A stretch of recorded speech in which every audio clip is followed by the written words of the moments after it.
Catechism questions for our elementary and middle school students all focus on knowing God and specifically knowing that God exists. And for some of you, that might seem like an odd place to start the year. Like, I know that God exists. Why are we even talking about this?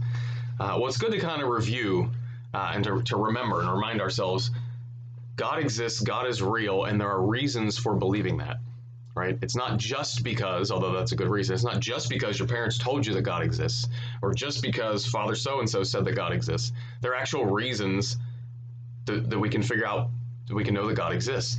And this isn't going to get into all the philosophical arguments. There's very interesting philosophical arguments for how you can know that there is a creator, right? There's interesting scientific arguments for this even. If you look at a lot of space-time geometry and all that sort of stuff, it all seems to point to a creation event.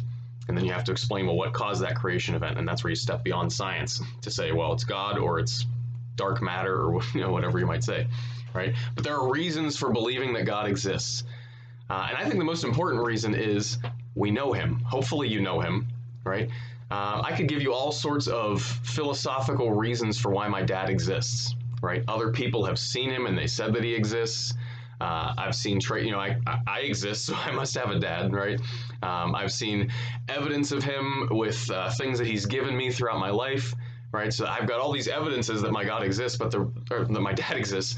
The primary reason I believe my dad exists is because I know him. And the same thing is true of God.